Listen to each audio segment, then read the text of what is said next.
আমি এখানে প্রাক্তন পুলিশ কর্তা সলিল ভট্টাচার্যের কাছে আসবো। এই যে সিআরপিএফ জওয়ানদের এতটা তৎপরতার মধ্যে দেখা গেল, এই তৎপরতা তখন কোথায় ছিল? লাউডন স্ট্রিটে যখন মুখ্যমন্ত্রী ভেতরে গিয়ে ফাইল নিয়ে চলে এলেন, কি করছিল তখন সিআরপিএফ জওয়ানরা?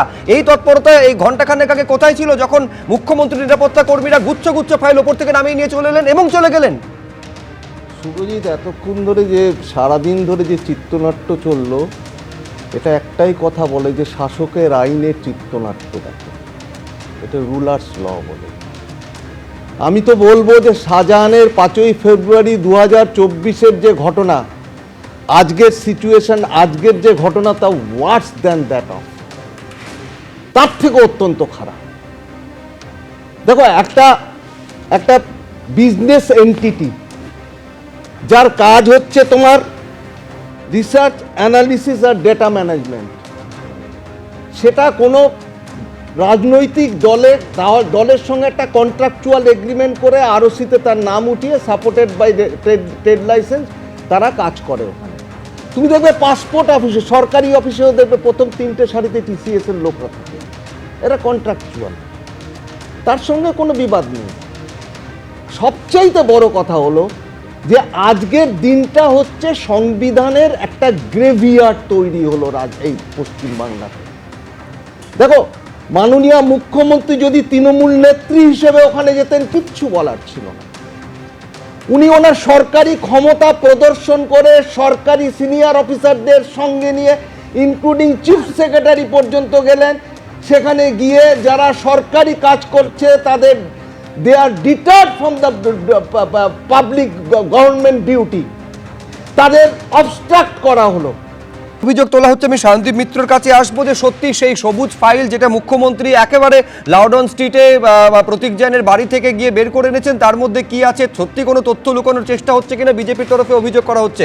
কিন্তু আমার প্রশ্ন হচ্ছে, ইডি কি করছিল ততক্ষণ? ইডি একেবারে সন্দেশখালী কাণ্ডের পর প্রায় প্রত্যেকটা তদন্তে বিরাট বড় সেন্ট্রাল ফোর্স নিয়ে যায়, তারা করছিলটা কি সন্দীপ? লাল ডায়েরির পর এবার সবুজ ফাইল, রাজীব কুমারের পর এবার আইপ্যাক হাইজ্যাক। একটা প্রচার করা হতো যে তৃণমূলের বাকি সব চোর, কিন্তু মুখ্যমন্ত্রী ধোয়া তুলসী পাতা। আজকে প্রমাণ হলো যে মুখ্যমন্ত্রী নাটের গুরু। সিপিআইএমের ফাইলটা এখনো খুলতে পারলো না, কিন্তু নিজেই এখন ফাইল চুরি করলেন। বুদ্ধদেব ভট্টাচার্য, বিধানচন্দ্র রায় বা জ্যোতি বসু আমাদের রাজ্যের মুখ্যমন্ত্রী ছিল, আর এখন আমাদের রাজ্যের মুখ্যমন্ত্রী যিনি রয়েছেন তিনি ফাইল স্মাগল করছেন।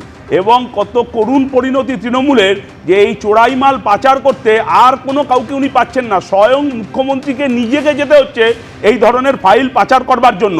একটা সরকারের লোক নয়, কে প্রতীক জৈন, আইপ্যাক কি সরকারের লোক নয়, তৃণমূলের দলের লোক নয়, তাকে বাঁচাতে কেন মুখ্যমন্ত্রী তিনি সরাসরি ওখানে গিয়ে উপস্থিত হবেন?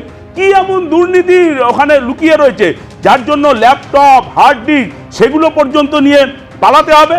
এই যে বলছে যে সব ইলেকশন স্ট্র্যাটেজি তো হলো পয়সা দিয়ে গুন্ডা পুষে আর ভোট লুট করে ইলেকশন স্ট্র্যাটেজি, তার জন্য এত কি লুকোনোর ব্যাপার আছে? বেশ, আমি বলছি এইখানে সিআরপিএফ জওয়ানদের যে তৎপরতাটা প্রত্যাশিত ছিল সেইটা কিন্তু দেখা গেল যখন তদন্তটা শেষ হয়ে যাচ্ছে সল্টলেকে, তখন কি দেখা গেল?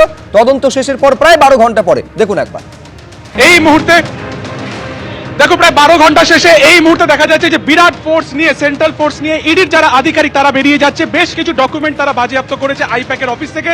পরপর এখানে কিন্তু একাধিক গাড়িতে করে তারা বেরিয়ে যাচ্ছেন। নজিরবিহীন নিরাপত্তা বলয়ের মধ্যে তাদেরকে বার করা হচ্ছে। কিছুক্ষণ আগে আমরা দেখলাম গাড়ি দাঁড়িয়েছিল, তারপরে প্রথম দিকে ফোর্স, মাঝখানে ইডি অফিসাররা এবং তার ঠিক পিছনে ফের ফোর্স। সেই কর্ডন নিয়ে একের পর এক গাড়ি বেরোচ্ছে। প্রথম গাড়ি বেরোচ্ছে সেন্ট্রাল ফোর্সের, দেখা যাচ্ছে স্লোগান দিচ্ছে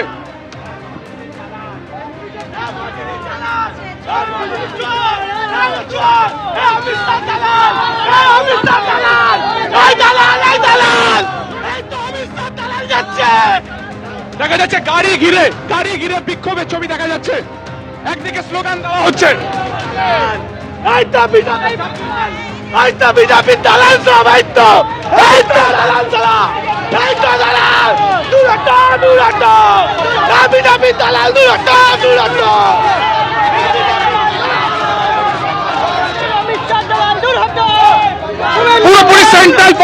পুরোপুরি সেন্ট্রাল ফোর্সের তত্ত্বাবধানে কিন্তু ইডির আধিকারিকেরা বেরিয়ে গেলেন। কিন্তু বেরোনোর সময় আমরা দেখলাম যে এখানে যারা জমায়েত করেছিলেন তৃণমূলের কর্মী সমর্থকেরা, তারা বিশাল বাহিনীর ঘেরাটোপে দেখা গেল যে সিআরপিএফ জওয়ানরা তারা কিন্তু এখানে যে সমস্ত ইডি আধিকারিকরা ছিলেন তাদেরকে কিন্তু বিশাল এক নিরাপত্তা বলয়ের মধ্যে দিয়ে বার করলেন এবং তারপরে তুমি দেখতে পাচ্ছ এখানে উপস্থিত তৃণমূল কংগ্রেসের যারা কর্মী সমর্থকেরা তারা বিক্ষোভ প্রদর্শন করছেন।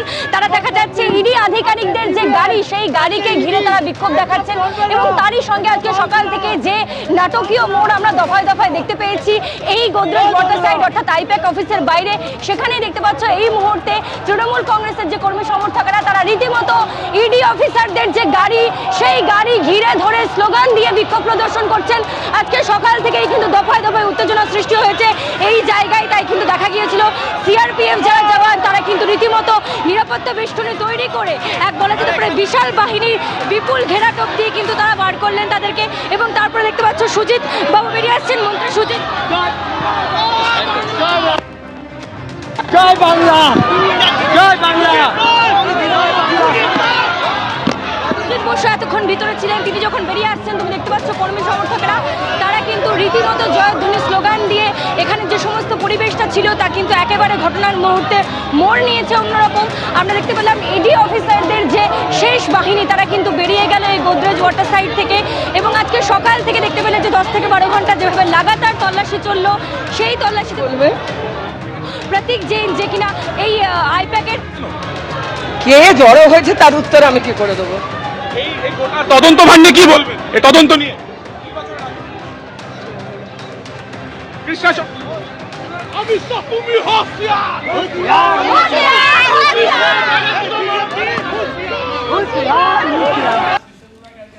আমি এই মুহূর্তে একবার সরাসরি চলে যাব সল্টলেকে সেক্টর 5-এ যেখানে আইপ্যাকের অফিস রয়েছে, সেখানে দুই প্রতিনিধি আমাদের সরাসরি রয়েছেন, সুকান্ত মুখোপাধ্যায় এবং পার্থপ্রতিম ঘোষ রয়েছেন। কিছুক্ষণ আগে সেই প্রতিবেদন আমি দর্শকদের সামনে তুলে ধরছিলাম যখন একেবারে নিরাপত্তার বলয় কার্যত তৈরি করে সিআরপিএফ এর তরফে ইডি আধিকারিকদের বের করে দেওয়া হচ্ছিল।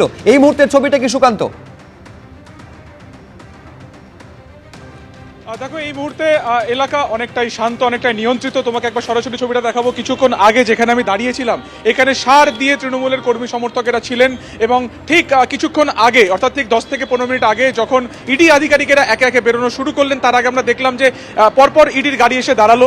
সেন্ট্রাল ফোর্স একেবারে কনভয়ের মতন তারা পুরো জায়গাটাকে ঘিরে রাখলেন। তা সেই ঘেরাটোপের মাঝখান থেকে ইডি আধিকারিকেরা এসে তারা গাড়িতে বসা শুরু করলেন এবং যেই মুহূর্তে গাড়ি তারা স্টার্ট দিয়ে এলাকা ছেড়ে বেরোতে চাইছিলেন বা এই প্রেমাইসেস ছেড়ে বেরোতে চাইছিলেন সেই সময় কিন্তু স্লোগান দেওয়া শুরু হয় এবং একেবারে তড়িৎ গতিতে আমরা দেখতে পেলাম যে যারা সেন্ট্রাল ফোর্স ছিলেন তারা সেই ভিড়টাকে নিয়ন্ত্রিত করলেন যাতে কোনোভাবে কেউ সেই গাড়ির সামনে আসতে না পারে এবং তারপরে সেই স্লোগানের মধ্যেই কোনোভাবে যারা ইডি আধিকারিক ছিলেন তারা সমস্ত ডকুমেন্টস সিজ করেছিলেন তাদেরকে সেখান থেকে বার করে দেওয়া হলো। তারা সিজিও কমপ্লেক্সের উদ্দেশ্যে রওনা দিলেন এবং তারপরে আমরা দেখলাম যে একে একে যারা তৃণমূল নেতৃত্ব দুপুরের পর থেকে যারা এখানে ভিড় জমিয়েছিলেন বা যারা এসেছিলেন সুজিত বসু, কৃষ্ণা চক্রবর্তী, তারা প্রত্যেকে একে একে বেরিয়ে গেলেন।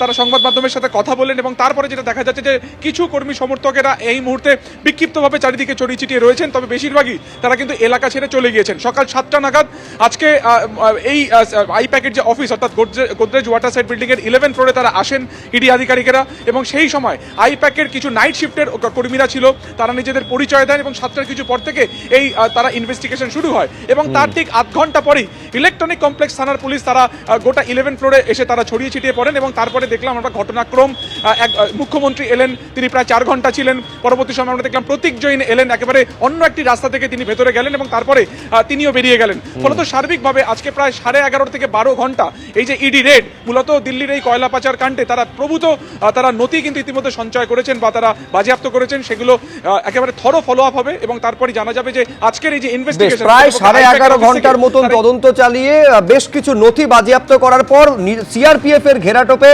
ইডি আধিকারিকেরা বেরিয়ে গেছে। এবিপি আনন্দ, এগিয়ে থাকে, এগিয়ে রাখে।